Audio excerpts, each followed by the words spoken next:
Assalamualaikum dan salam sejahtera. Saya Muhammad Dani bin Zulkifli dari SSM BM1.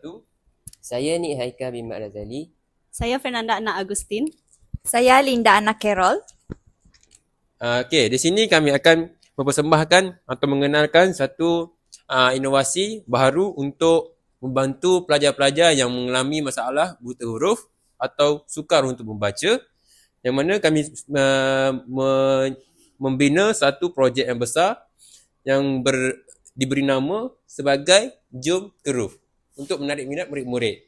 Okey, bagi tajuk Jom Keruf ni, kita dapat lihat sini, Jom merupakan ajakan, ke merupakan tingkatan kepada kenal, dan Ruf merupakan tingkatan kepada huruf.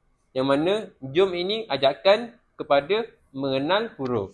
Okey, di sini permainannya sangat menyeronokkan dan akan menarik minat pelajar-pelajar. Di sini saya akan memberi langkah-langkah penggunaannya. Okey, sepatutnya benda ni akan dititik bawah untuk menampung. Saya sebagai seorang guru atau bakal guru akan memilih satu tajuk yang mana akan menentukan murid-murid untuk meneka perkataan dan seterusnya membina sebuah ayat menggunakan perkataan tersebut. Okey, di sini kita dapat haiwan.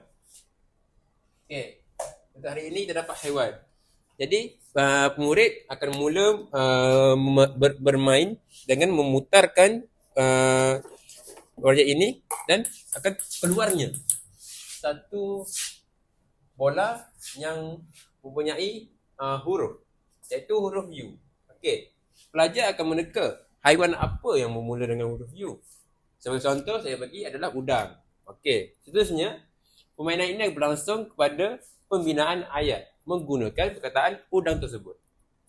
Contoh, pakcik saya pergi ke pasar untuk membeli udang. Jadi ini merupakan satu inovasi yang boleh menyebabkan pelajar-pelajar kebiasaan menggunakan huruf-huruf dengan betul dan dapat membaca dan membina ayat dengan lebih baik selepas penerimaan sebuah inovasi daripada kami semua.